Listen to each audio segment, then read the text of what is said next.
Hi అండి. Welcome to cherries food. నేను మీ సునీత. ఈరోజు వీడియోలో ఉదయాన్నే టిఫిన్స్‌లోకి ఏమి పప్పులు రుబ్బుకున్న పిండిలేమి లేనప్పుడు, ఏదైనా టిఫిన్ చేయాలనుకున్నా ఏమి తోచనప్పుడు ఈ విధంగా పొడి బియ్యపు పిండితో పునుగులు వేసి చూడండి. చాలా బావుంటాయి. ఈ పునుగులు ఉదయాన్నే టిఫిన్‌లోకే కాదండి, ఈవినింగ్ స్నాక్స్‌లాగా కూడా చేసుకోవచ్చండి. చాలా బావుంటాయి.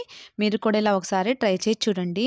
దీనికోసము ముందుగా ఇలా కొంచెం వెడల్పుగా ఉండే ఒక గిన్నె తీసుకోవాలి. మనం పిండి కలుపుకోవాలి కదా! అందుకోసమని. అందులో ఒక కప్పు పొడి బియ్యపు పిండి తీసుకోవాలి.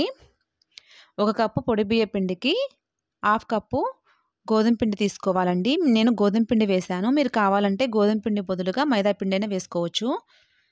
2 స్పూన్లు ఉప్మా రవ్వ వేసుకోవాలి. బొంబాయి రవ్వ అంటాం గదా! అది. హాఫ్ కప్పు పెరుగు వేసుకోవాలండి. పెరుగు కొంచెం పుల్లగా ఉన్న పెరుగైతే చాలా బావుంటాయండి పునుగులు. మీ దగ్గరుంటే ఇలా పుల్లగా ఉన్న పెరుగు వేసుకోండి. కొంచెం ఉప్పు వేసుకోవాలి. ఉప్పు మాత్రం మీరు చూసుకొని మీ టేస్ట్‌కి సరిపడా వేసుకోండి. ఒక స్పూన్ జీలకర్ర వేసుకోవాలి. ఈ ఉప్పు, జీలకర్ర, పెరుగు అంతా కూడా ఈ పిండిలో కలిసేలాగా బాగా కలుపుకోవాలి. ఇలా అంతా కలిసేలాగా కలుపుకొని ఒక కప్పు నీళ్లు తీసుకోవాలి. ఈ నీళ్ళని ఒక కప్పు నీళ్లు పట్టవండి. ఒక కప్పు నీళ్లు తీసుకొని ఇలా కొంచెం కొంచెం పోసుకుంటూ ఈ పిండి కలుపుకోవాలి. నీళ్లు మాత్రం ఎక్కువ పట్టవండి. చూసుకొని కొంచెం గట్టిగా కలుపుకోవాలి. మనం పునుగులు వేసుకోవడానికి ఈజీగా ఉండేలాగా చూసుకొని కలుపుకోవాలి. ఇలా పిండంతా కలుపుకున్నాక చేత్తో ఇలా పైకి కిందకి 2, 3 సార్లు అనుకున్నామంటే పునుగులు మంచిగా పొంగుతూ ఉంటాయండి. ఇప్పుడు ఇంకా ఈ పిండిని మూత పెట్టేసుకొని ఒక పక్కన ఉంచుకోవాలి. ఒక అరగంట సేపు ఉంచుకోవాలండి. మీ దగ్గర టైం ఉంటే ఒక గంట సేపైనా ఉంచుకోండి. నేనైతే ఒక అరగంట సేపు ఉంచాను.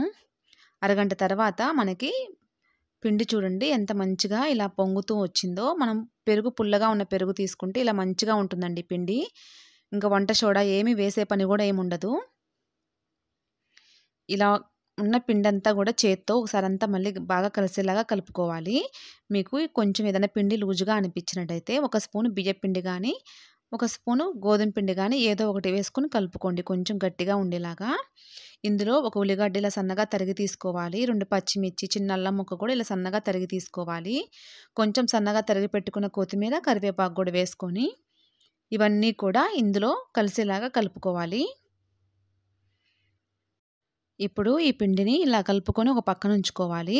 ఇప్పుడు స్టవ్ వెలిగించుకొని ఒక బాండీ పెట్టుకొని డీప్ ఫ్రై సరిపడా ఆయిల్ తీసుకొని మనం కలిపి పక్కన ఉంచుకున్న ఈ పునుగుల పిండిని ఇలా చేత్తో పునుగుల్లాగా వేసుకోవాలి. కొంచెం పెద్ద సైజులో వేశానండి. మీరు కావాలంటే కొంచెం చిన్నయి అయినా వేసుకోవచ్చు. ఇంకొంచెం పెద్దగా అయినా వేసుకోవచ్చు. ఇలా కొంచెం కొంచెంగా వేసుకొని ఈ పునుగుల్ని స్టవ్ మీడియం ఫ్లేమ్‌లో పెట్టుకొని మంచిగా వేగనివ్వాలి. ఇలా 2 వైపులు గరిటెతో తిప్పుకుంటూ మంచి కలర్ వచ్చే వరకు వేగనివ్వాలి. ఇవి ఊరికే ఏగిపోతాయండి. ఎక్కువ టైం కూడా పట్టదు. ఇలా మంచి కలర్‌కి వచ్చినాయి కదా! ఇప్పుడు ఇంకా ఈ పునుగులు తీసేసుకొని ఒక ప్లేట్‌లో పక్కనుంచుకోవాలి. అదే విధంగా మిగిలిన పిండి కూడా ఇలాగే వేసుకొని తీసుకోవాలి. మనకింకా వేడి వేడి పునుగులు రెడీ అయిపోయినట్టేనండి. ఈ పునుగుల్లో చట్నీ కానీ, కారప్పొడులు కానీ ఏముంటే అవి వేసుకొని తినొచ్చండి. ఏమీ లేకపోయినా ఉత్త పునుగులైనా తినొచ్చు. అంత బావుంటాయన్నమాట. తింటుంటే తింటూనే ఉంటాము. అంత బావుంటాయి. మీరు కూడా ఇలా ఒకసారి ట్రై చేయండి. మీకు కూడా తప్పకుండా నచ్చుతాయి. ఈ వీడియో మీకు నచ్చినట్టయితే లైక్ చేయండి. మీ ఫ్రెండ్స్‌కి ఈ వీడియోని షేర్ చేయండి. చెర్రీస్ ఫుడ్ ఛానల్‌ని సబ్స్క్రైబ్ చేసుకోండి.